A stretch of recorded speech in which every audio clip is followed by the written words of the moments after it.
Assalamualaikum warahmatullahi wabarakatuh. Alhamdulillah wassalatu wassalamu ala Rasulillah sallallahu alaihi wasallam wa ala alihi wa sahbihi ajma'in. Amma ba'd. Tuan-tuan dan puan-puan sekalian yang dirahmati oleh Allah Subhanahu wa taala, kita teruskan dengan tadabbur kita daripada surah At-Taubah. Insya-Allah pada hari ini ayat 117 sehingga ayat 121. A'udzu billahi minasyaitonir rajim. Laqad taballahu 'alan nabiyyi wal muhajirin wal ansari alladhina ittaba'uuhu fi sa'atil 'usrati min ba'di ma kada yazighu qulubu fariqin minhum thumma taba 'alaihim innahu bihim ra'ufur rahim. Sesungguhnya Allah telah menerima taubat Nabi, orang muhajirin dan ansar yang setia dengannya dalam masa kesukaran, sesudah hati segolongan daripada mereka hampir-hampir berpaling daripada mengikut Nabi SAW. Kemudian Allah menerima taubat mereka itu. Sesungguhnya Allah Maha belas kasihan lagi Maha penyayang terhadap mereka. Ka'ab ibn Malik meriwayatkan dalam Sahih Bukhari, ada kisah ini berkaitan dengan ayat yang sedang kita bicarakan. Ka'ab kata, "Lam atakhallaf 'anil Nabi sallallahu alaihi wasallam fi ghazwatin ghazzaha illa Badra." Aku tidak pernah tidak ikut Nabi sallallahu alaihi wasallam dalam mana-mana peperangan yang Nabi berperang padanya melainkan perang Badar. Sehinggalah kanat ghazwatu Tabuk, sehinggalah dalam peperangan Tabuk, dan peperangan Tabuk adalah akhiru ghazwah, ia adalah peperangan yang terakhir khusus bagi Nabi SAW. Maka seruan jihad telah dilaungkan supaya semua orang keluar turut serta berjihad bersama dengan Nabi SAW. Fa anzalallahu taubatana, maka Allah pun turunkan ayat yang menyebut tentang taubat kami. Laqad taballahu 'alan nabiyyi wal muhajirin ila innallaha huwat tawwabur rahim. Sehingga dah ayat innallaha tawwabur rahim. Begitu juga dengan ayat yang selepasnya, ittaqullaha wa kunu ma'as shadiqin. Apapun, Ka'ab salah seorang daripada 3 orang sahabat Nabi yang mendapat ujian, dipulaukan. Nabi perintahkan isteri mereka juga, maknanya jauhkan diri daripada suami mereka ini, sehingga menjadikan begitu sempit dada mereka, bumi ini terlalu maknanya kecil bagi mereka. Ini ayat yang akhirnya berita gembira daripada Allah Subhanahu wa taala.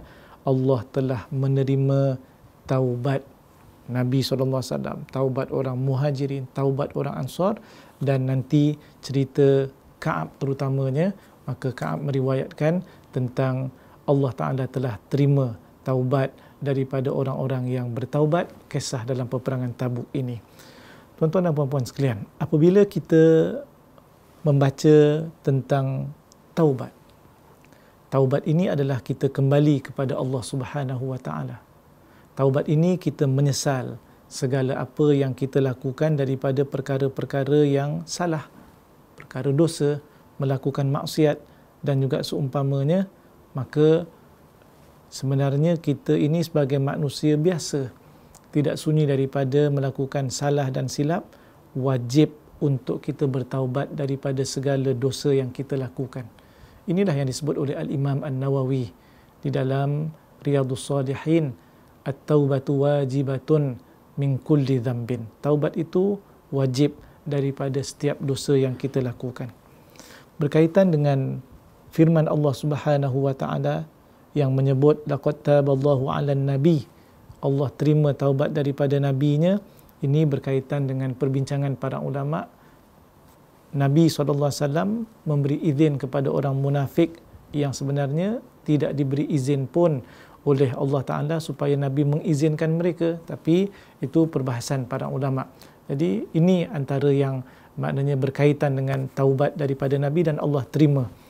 Nabi bukan membuat dosa, tetapi belum mendapat izin daripada wahyu Allah, jadi Nabi menyangka bahawa ia adalah pilihan kepadanya. Apapun, Ibn Abbas telah mengatakan perkara ini, yang mengatakan dikaitkan dengan ayat yang ke-43, afallahu anka lima adzinta lahum, iaitu berkaitan dengan keizinan yang Nabi berikan kepada orang-orang munafik. Baik, taubat ini bagi para sahabat adalah mereka minta keampunan daripada Allah Subhanahu wa taala. Taubat daripada kita sama macam yang berlaku pada para sahabat adalah daripada kesalahan, daripada dosa yang kita lakukan, supaya Allah memberikan ampun dan menerima taubat daripada kita.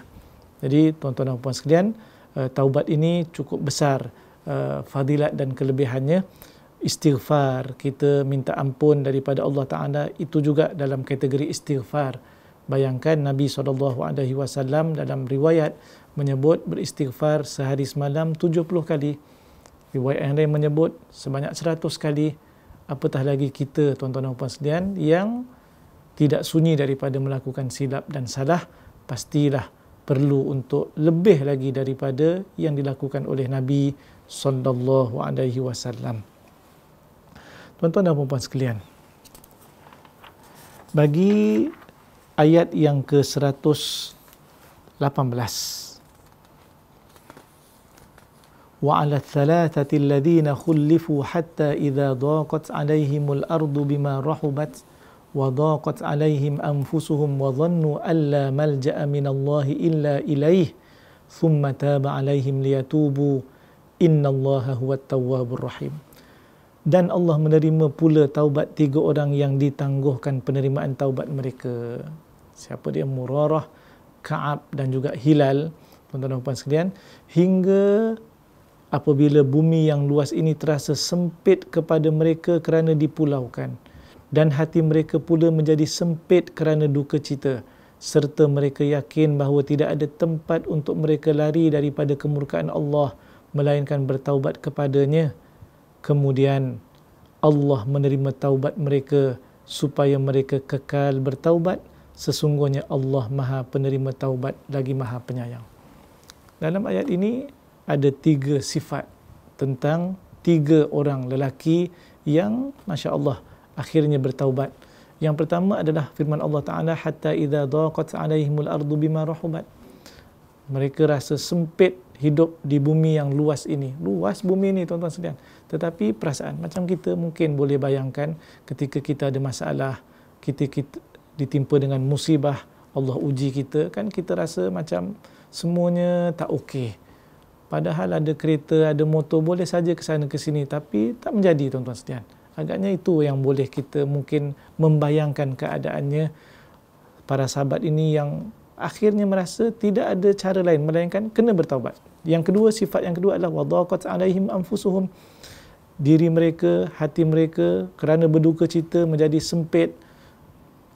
Jadi semua perkara akan tak kenalah, tuan-tuan dan puan sekalian. Kemudian sifat yang ketiga, wadhannu alla malja'a minallahi illa ilaih, sampai satu peringkat mereka rasa tak ada cara lain. Nak pergi mana? Nak lari pergi mana? Seksyen 13. Nak pergi seksyen 35. Nak pergi mana? Itu bukan caranya. Tak ada lain melainkan kena bertaubat kepada Allah. Itu saja cara penyelesaiannya. Inilah yang cuba digambarkan. Ini 3 perkara yang ada pada 3 orang sahabat Nabi ini, tuan-tuan dan puan-puan sekalian, dan akhirnya Allah terima taubat mereka. Masya Allah, ini berita gembira buat mereka dan juga menggembirakan juga para sahabat yang lain, termasuk Nabi SAW. Ayat yang ke-119, Ya ayyuhalladzina amanu taqullaha wa kunu ma'as-sadiqin. Wahai orang yang beriman, bertakwalah kamu kepada Allah dan hendaklah kamu bersama-sama orang yang benar. Ayat ini perintah Allah Subhanahu wa taala kepada sekalian orang Islam, walaupun ceritanya adalah cerita dalam peperangan Tabuk, tetapi lafaz wahai orang-orang yang beriman, ya ayyuhalladzina amanu, apa yang diperintahkan oleh Allah Taala 2 perkara, iaitu takwa, dan yang kedua adalah as-sidqu, takwa dan juga benar. Takwa ini ittaqullah, Allah perintahkan, bertakwalah kamu kepada Allah Subhanahu wa taala. Kemudian yang keduanya adalah bersifat benar, iaitulah as-sidqu. Allah Taala selepas terima taubat tiga sahabat Nabi tadi, yang masya-Allah mereka ini tuan-tuan dan puan sekalian sampai peringkat mereka menangis di hadapan Nabi SAW bila ayat ini turun. Tuan-tuan sekalian, Nabi keluar daripada rumahnya, kemudian waktu itu bersama dengan Ummu Salamah, giliran Ummu Salamah, isteri Nabi SAW. Kemudian Nabi pun berkata, Allahu Akbar, Allah Maha Besar, qad anzalallahu uzru ashabina, Allah telah turunkan ayat menerima keuzuran daripada sahabat-sahabat kita waktu tu selepas daripada selesai solat subuh fajar. Kemudian dibacakan ayat ini kepada para sahabat. Lalu Ka'ab pun berkata, taubati ilallah an ukhrija mali sadaqah. Ka'ab telah berkata, taubat aku kepada Allah Subhanahu wa taala, apabila Allah terima taubatku, aku akan keluarkan daripada hartaku sedekah. Jadi masya-Allah tuan-tuan sekalian, dalam surah At-Taubah pasal zakat, dalam surah At-Taubah cerita sedekah selepas daripada taubat. Maknanya besar fadilat dan kelebihan bersedekah ini. Belum lagi dalam riwayat yang lain tuan-tuan sekalian, orang yang sakit, salah satu penawarnya adalah bersedekah tuan-tuan sekalian. Jadi maknanya sedekah ini sangat signifikan untuk kita dalam kehidupan sebagai seorang Muslim dan sebagai seorang mukmin. Yang penting mesti kena ada sejumlah daripada harta, sikit banyak cerita lain, tetapi untuk bersedekah mesti, untuk infak mesti ada sebahagian daripada harta, ada kelebihan baru boleh kita bersedekah. Dia ingin sedekahkan semua, Nabi tak benarkan. Separuh, Nabi kata tidak. Kemudian qultu, Ka'ab kata, fa thuluthuh, 1/3 daripadanya, qala na'am, dan Nabi kata ya, 1/3. Ini menunjukkan 1/3 itu cukup banyak. Dalam konteks harta pusaka pun kita jumpa thuluth tuan-tuan dan puan sekalian. Boleh untuk kita berwasiat daripada harta kita kalau kita meninggal dunia, tetapi tidak boleh lebih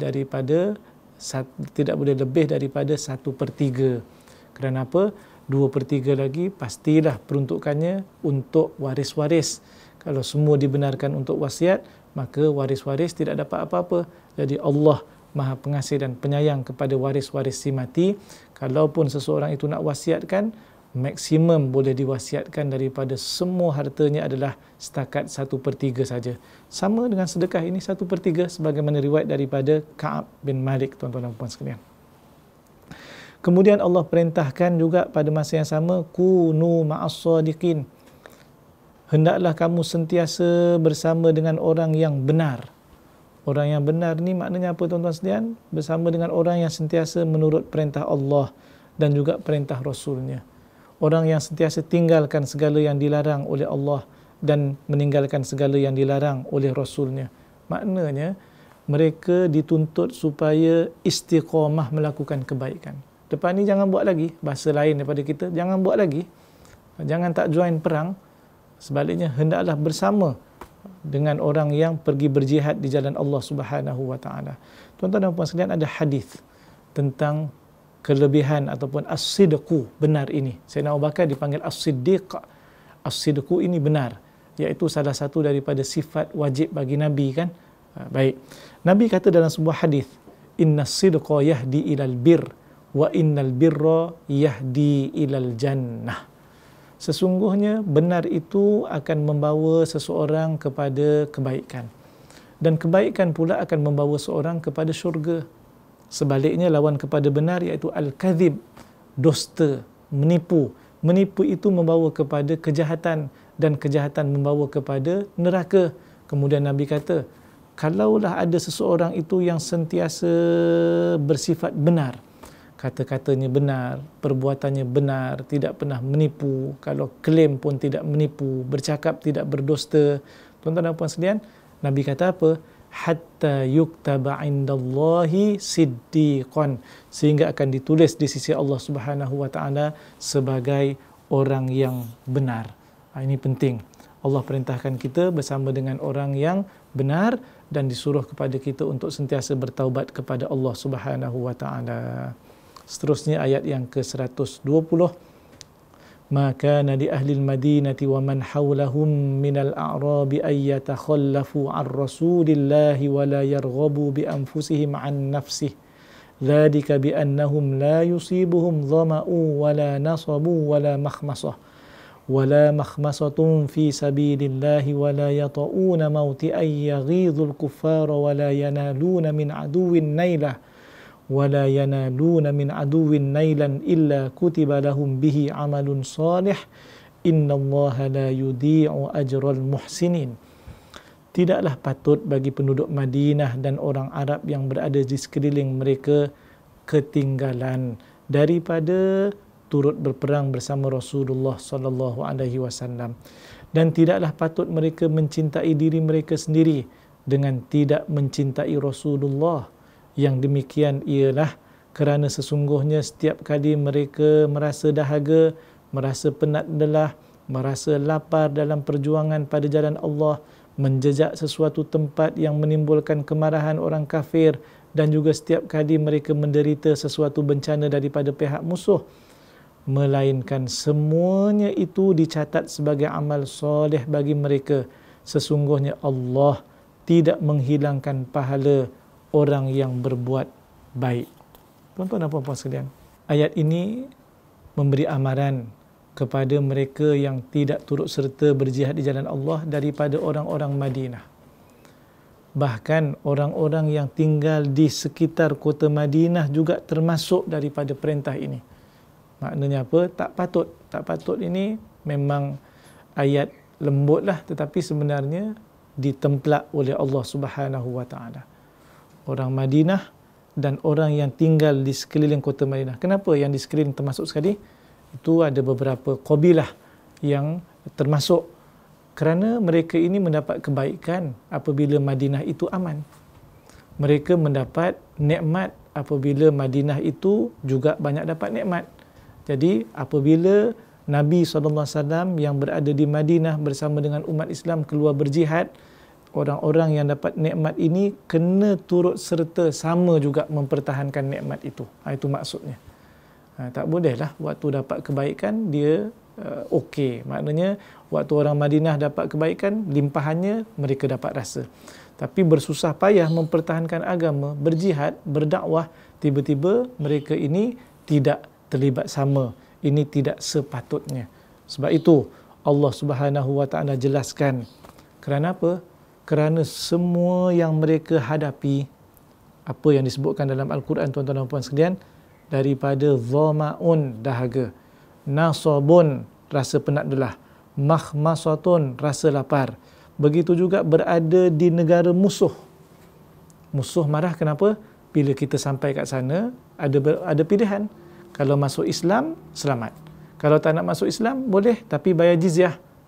Kalau tak nak masuk Islam, tak mau, bayar jizyah tak mau, barulah akan berlaku peperangan. Ini pilihan yang diberikan biasanya kepada orang-orang kafir apabila tentera Islam sampai di negara mereka.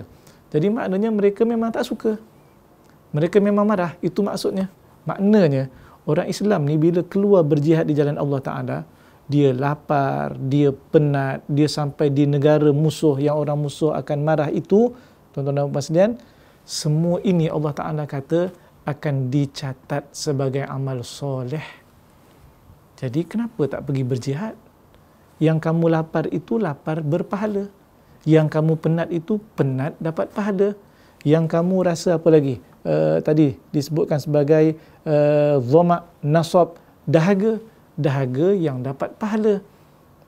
Semua itu dikira sebagai amal soleh.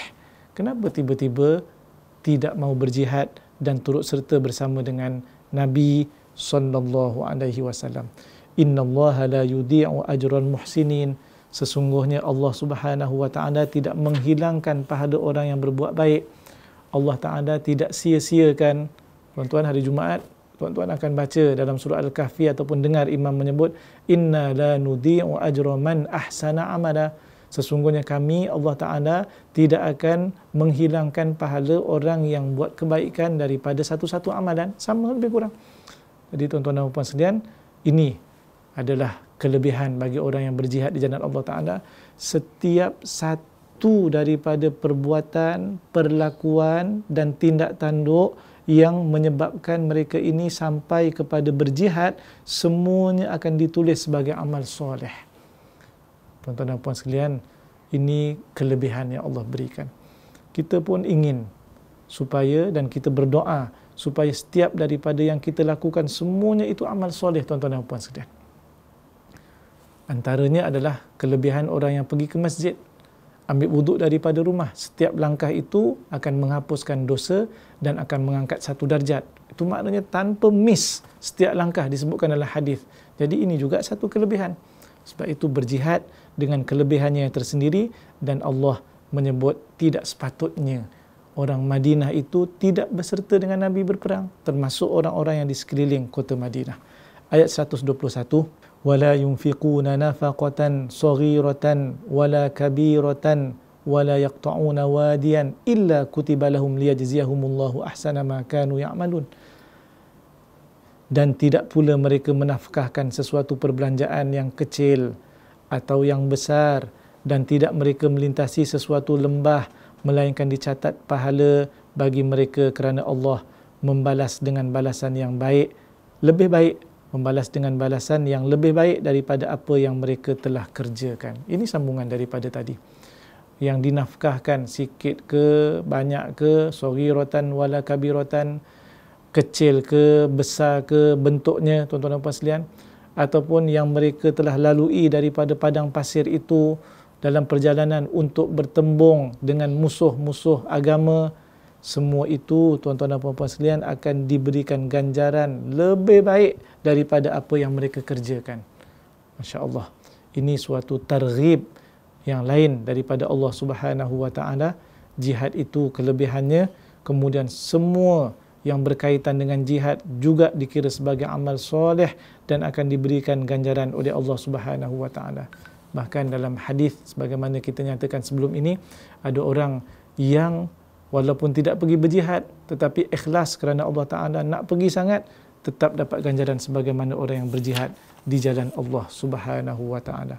Mudah-mudahan bermanfaat apa yang kita bicarakan daripada firman-firman Allah Ta'ala, khususnya supaya menjadikan kita seorang mukmin Muslim yang menjadi orang yang taat kepada perintah Allah, sentiasa infakkan harta di jalan Allah Ta'ala, sentiasa kita ini mengeluarkan zakat yang wajib, fitrah ke ataupun harta ke dan juga seumpamanya, supaya semuanya akan menjadi amal soleh dan bekal yang baik kepada kita pada hari akhirat nanti insya-Allah. Wallahu ta'ala a'la wa a'lam. Sekian, assalamualaikum warahmatullahi wabarakatuh.